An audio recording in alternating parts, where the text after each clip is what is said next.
start your opening statement after the win over RMU? Yeah, like I always say, we love winning on Rooney Field. We love playing in front of the fans and the alums. I saw so many former players, and you know they were dialed up for play Robert Morris because they all played him back when they played, and so we always enjoy playing this game. It's always a tough game, and very, very proud of our team, all three phases, the way they played today. Questions for Coach? Coach, I wanted to talk to you about the discipline of your team. Obviously, things can get kind of chippy in games like this, crosstown rival. There were some plays, there was a late hit on Irby. He didn't really retaliate. Miller, someone got in his face, kind of put his hands up. To me, that kind of tells me the discipline about this team and the culture that you've built. Just talk about how proud you were about how poised everyone stayed and using that aggression they might have to make football plays, not extracurricular. Absolutely.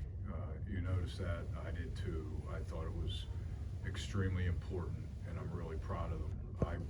I heard some other things too that you might not have seen, and went right up to our guys and said, you're more focused on winning this football game and helping this football team than yourself. And that's outstanding for our guys to have that discipline and want to do what's best for the team. Because you want to play on the edge, and these guys all want to talk at each other, but you can't push it over the edge. I thought we did a good job today. Irby and Darius obviously had it going. What did you guys see in that matchup that you were able to exploit so well? They changed some things up there. They were playing a lot of one high through the season and giving us a little bit of two high, I imagine, because of our pass game. So we started out running the ball, but as they started to match up again, we had some. Coach Doria does a good job. Coach Schmitt, the receiver coach, Doria's our coordinator, dialing up some things that create matchup problems for some of their guys. When you're going to play man and you got three receivers, your linebackers, your safety's got to come down and cover Irby. And sometimes that's tough for those guys. So it's been a while since you guys have played RMU, and their head coach came in here just now post-game talking about how great of a game it is and how it'd be great to move it to a neutral site and just the energy of this game. How was it just down on the field, just seeing the energy level, and what did you see? Did you see the same thing? Yeah, it's always been that way. I was a part of 2005 to 2019, probably 15 of them or so, so it was always that way. It's great having back in the conference. He's talked to me about playing a game at a neutral site or something like that. I said, well, you let me know wherever. It doesn't matter to us. We'll play, But yeah, I think it's awesome, two teams from this 20 minutes away from each other play against each other. Jerry, you never know what the result is, of course, and until the game's over. What can you talk about what did this do for you now, this result? This was a dominating game, and you're at this point in the season. Still got 2 games left, but what do you think of this game? I was impressed with our team, the way they prepared. I was really impressed with our practice this week.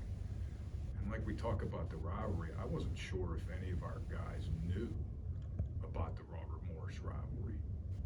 In the old days, that was immediate. You didn't have to get their attention. I think we have one player that was on the team in 2019, Tim Lowry, who's injured for us.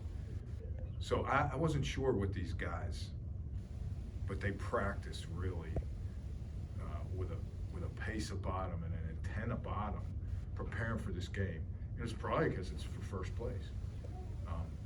And we talked about it really, realistically, in the conference, every week is a playoff game right now. You can't lose. You got to keep playing and keep winning, because the last 3 weeks of the season are all 3 good teams, all 3 at the top half. And so they took that on themselves, and the staff prepared them really well. For me, I'm just so proud that these guys came out and played like they practiced. They're prepared. Because I tell them all the time, you're very talented, you got a lot of athletic ability, but you got to play smart and execute. And if you do, you're pretty darn good football team. Coach, you guys won the toss, elected to receive, and you went on a pretty dominant first drive. Was that kind of the goal you wanted to set an aggressive tone early? Is that why you wanted the ball first? Yes. We've talked about it recently. Early in the season, we would defer a number of times. We've gone back and forth, both sides of the ball. But we felt if we could establish offensively, moving the football, and that the defense gets pretty fired up when our guys do that on offense. And so it worked out for us today. Could you also talk about the line, offensive line, defensive line? You guys were really like pushing the six, get real physical, just kind of man up to win games. Just talk about the line. Yeah, we talked about being physical, being more physical than the other team for 60 minutes too. That was the thing. You can go out right away and play with some emotion for a couple series, but our guys did it relentless through the entire game. I got to give those guys a ton of credit. They defensively dominated that line, and offensively, I don't know if you know, we went out in the second half with 3 starters injured, did not return. So we already had Tommy Brand on, so we basically are down 4 starters in that second half. So we had to be a little creative. We didn't say get the ball out of our hand, but we kind of ran the ball. I didn't look at the stats. I felt like we ran the ball effectively in that second half with 4 guys, starters out. It's impressive for Coach Sonoff. It's impressive for that collective group. It was similar to what happened at Youngstown. These guys prepare and know that they might have to get in the game and play. Coach, Ty Howard had his 4th straight game with a turnover day, and Dunkley had 3 sacks. Can you kind of just touch on their performances individually? Ty Howard just is a really good athlete. He's gotten so much better in understanding his role and schemes and what's going on. And he's been pretty fortunate. Balls have been tipped, but he's that kind of athlete that he's in the right place at the right time because he's athletic and gets to where he's supposed to. I think it's great. I still think he's got a lot of growth. He's a really good football player, but he's got a lot of growth left. He can get so much better. And Dunkley's just super person as well as football player. I don't know if you got a chance to talk to him. Is he coming in for an interview? He's a super nice young man that works his tail off. He will be a future leader if he isn't already. He's not a captain, but in that sophomore class, he's the leader in that class. I love him, and he's very talented. Are there lessons to be taken from last year and how difficult it was to lock up in those last couple of weeks to lock up the NEC, and now you guys are in that same position where you control your own destiny?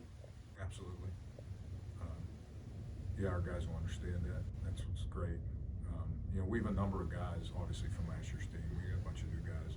But I told them last night in the meeting, we have experience. We have leadership.